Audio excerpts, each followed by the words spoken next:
is diminished. All who are born like God, all who are born of God are like God. I say who are born by God, they are.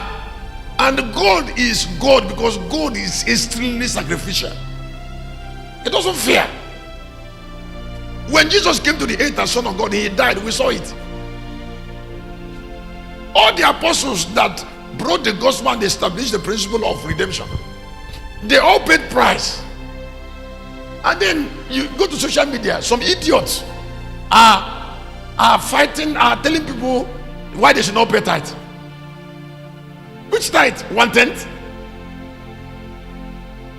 You're 1/10? What about me, who took an oath of poverty? I took an oath that I would never have anything on earth. I said, you're giving God tithe and you're fighting 1/10. You're telling someone not to give God their 1/10. Something that is divided into 10 and somebody gave God 1 and kept 90 into 100 and kept 9. Huh?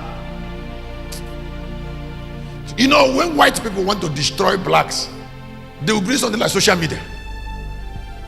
But I'm not against social media because they are helping me to take my message. So I still like social media.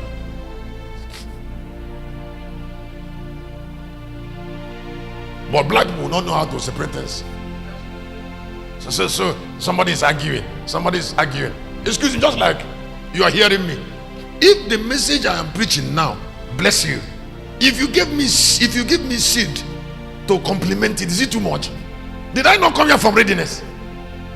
Did I not get ready? Huh?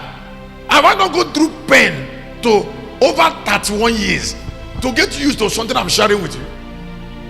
I got anointed about 31 years ago.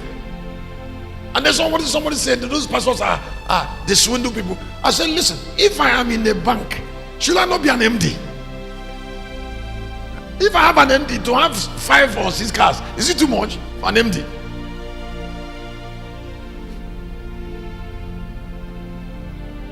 If I'm in Nigeria, should I not be a general? Or see, because somebody is a preacher, so preachers must be idiots. So if you have one small bicycle, after preaching for 31 years, people start talking against it. Why? Something you have done all your life.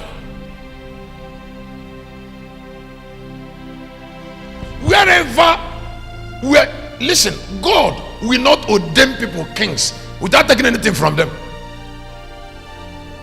So when you see somebody who is an adult and is suffering, then God will not have not taken anything important from him. Listen, I said God have not taken. Don't even worry about taking.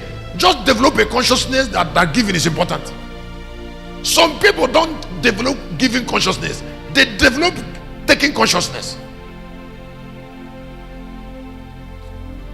95% of believers are in the church to take. That's why they keep on murmuring. Me, I am not preaching from taking, I preach from giving.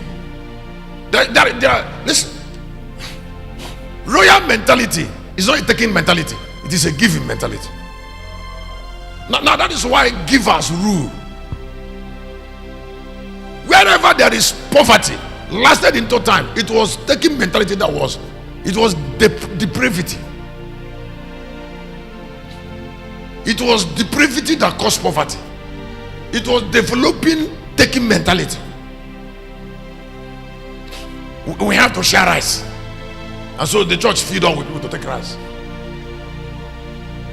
We want to do evangelism, nobody is around.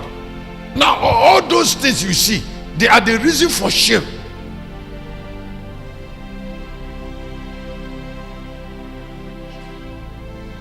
There's something I want to tell you. I'm going to get to it, but if you like it, it came to me for the first time today, because I just finished writing on understanding Melchizedek royalty.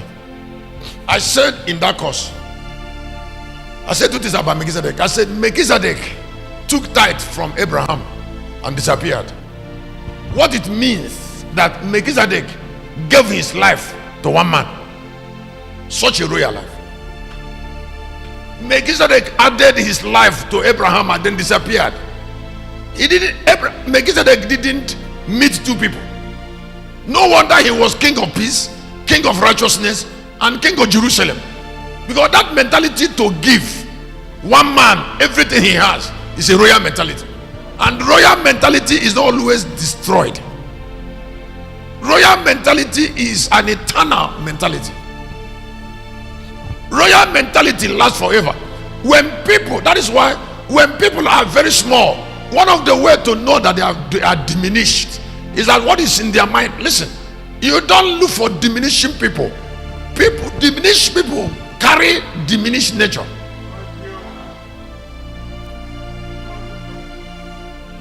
It is there in their appearance. It is there in their lacks.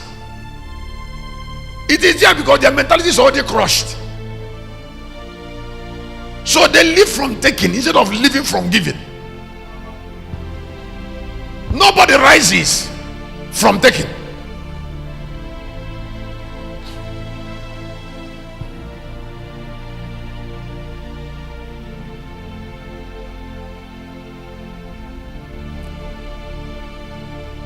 So I said here, I'm going to say something about now, and then everybody is persuading you to get married. No, it is not a man first. It is a vision first. Now the vision tells you the man. You see, because a man is not meant to start your life up. A man is meant to be part of what you're living for already.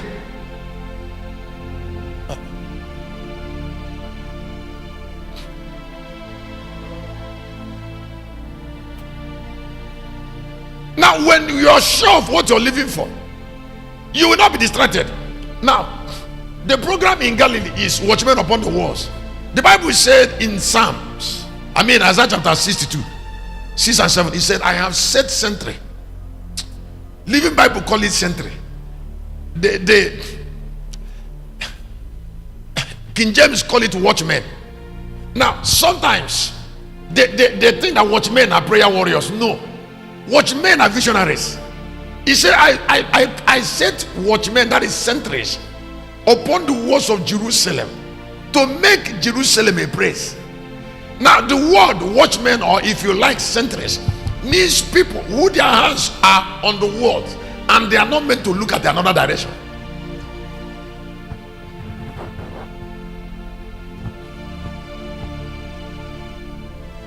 I said their hands are where? Upon the wall. You see,